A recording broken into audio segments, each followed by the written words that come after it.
भूतिया घर। प्यारे दोस्तों, स्वागत है आपका शैडो डाडो चैनल में। यह कहानी है भूतिया घर में रहने आए सारा और इमरान की। सारा और उसके पति इमरान ने अभी अभी एक नए शहर में कदम रखा था। उन्होंने एक पुराना बड़ा घर चुना था जो कई सालों से खाली पड़ा था। यह एक शानदार हवेली थी। छत पर खूबसूरत नक्काशी, खिड़कियां जो किसी भूले बिसरे अतीत की परछाइयां दिखातीं, और एक विशाल बगीचा जो अब पूरी तरह सूख चुका था। घर बहुत पुराना था, लेकिन फिर भी सारा को इसमें एक अजीब सा आकर्षण महसूस हुआ। इमरान भी बेहद उत्साहित था और उसने सारा को विश्वास दिलाया कि यह उनके नए जीवन की शुरुआत के लिए एकदम सही जगह होगी। पहला हफ्ता शांति से बीता, लेकिन जल्द ही सारा को कुछ अजीब लगने लगा। घर में एक अजीब सी खामोशी थी, जैसे हर दीवार कोई रहस्य छुपाए बैठी हो। इमरान ने इसे बस नई जगह में एडजस्ट करने की दिक्कत बताया और कहा कि जल्द ही सब कुछ ठीक लगने लगेगा। लेकिन सारा का मन नहीं माना। रात में जब वह बिस्तर पर लेटती तो उसे ऐसा लगता कि कमरे के किसी कोने में कोई परछाई खड़ी है और उसे घूर रही है। वह परछाई पूरी तरह स्पष्ट नहीं थी, लेकिन सारा को महसूस होता कि कोई या कुछ उसे देख रहा था। एक रात जब वह कमरे में अकेली थी, दरवाजा अचानक खुद ब खुद चरमराकर खुल गया। सारा डर गई और जल्दी से उठकर दरवाजा बंद कर दिया। उसने खुद को शांत करने की कोशिश की, लेकिन तभी उसे धीमी, सर्द कर देने वाली फुसफुसाहट सुनाई दी। तुम्हें यहां नहीं होना चाहिए। सारा का दिल जोर जोर से धड़कने लगा। उसने तुरंत इमरान को जगाया, लेकिन इमरान को कुछ भी सुनाई नहीं दिया। वह हंस दिया और बोला कि यह सिर्फ उसका भ्रम है, लेकिन सारा इस डर को नजरअंदाज नहीं कर पाई। अगले दिन उसने इस घर के बारे में जानकारी इकट्ठा करने का फैसला किया।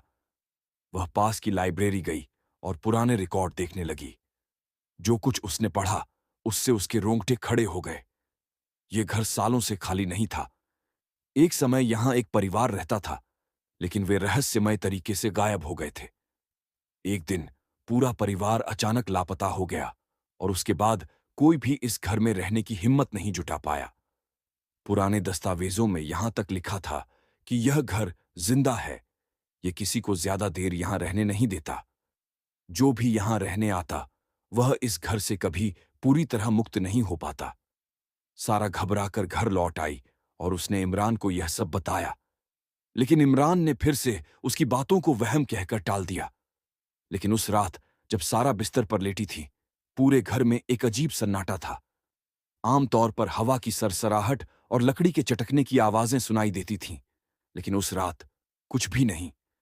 अचानक दरवाजे पर जोरदार धड़ाम की आवाज हुई, फिर किसी भारी चीज को घसीटने की भयावह आवाज सुनाई दी। डरते डरते उसने दरवाजा खोला, लेकिन बाहर कोई नहीं था। फिर उसके सामने एक परछाई उभरने लगी, पहले धुंधली, फिर धीरे धीरे स्पष्ट होती हुई। वह एक मां और बच्चे की आकृति थी, लेकिन उनके चेहरे भय से विकृत थे। तुम्हें यहां नहीं होना चाहिए। वह परछाई धीरे धीरे उसकी तरफ बढ़ने लगी। सारा का शरीर जड़ हो गया। वह हिल भी नहीं पाई।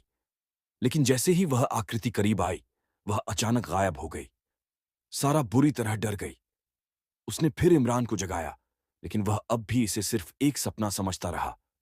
लेकिन सारा को यकीन हो गया कि यह घर आम घर नहीं था।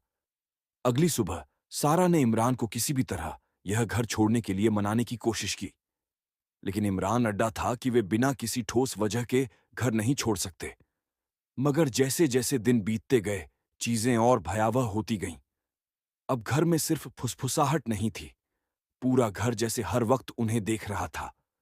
रात में अजीब कदमों की आवाजें गूंजतीं, चीजें खुद ब खुद इधर उधर हो जातीं, और ऐसा लगता जैसे दीवारों के पीछे कोई रह रहा हो। फिर एक रात घर हिलने लगा। दीवारों से आती फुसफुसाहटें अब भयंकर चीखों में बदल गईं, और उन चीखों में सिर्फ एक ही संदेश था, तुम यहां सुरक्षित नहीं हो। अब सारा और सहन नहीं कर पाई। उसने किसी तरह इमरान को मनाया और वे दोनों भाग निकले। आधी रात को ही वे अपना सामान लेकर उस भूतिया घर को हमेशा के लिए छोड़कर चले गए। लेकिन वह घर कभी खाली नहीं हुआ। कहते हैं कि आज भी वह खड़ा है, खामोश लेकिन जिंदा। यह भूतिया घर किसी को ज्यादा समय तक यहां रहने नहीं देता। जो भी इसमें कदम रखता है, वह कभी पहले जैसा नहीं रहता। और अगर आप भी कभी उस घर के पास जाएं, तो रात के समय ध्यान से सुनना।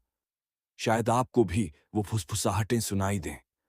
तुम्हें यहां नहीं होना चाहिए। अगर आपको यह कहानी पसंद आई, तो हमें कमेंट करके बताइए और हमारे चैनल शैडो डाडो को सब्सक्राइब करना ना भूलें।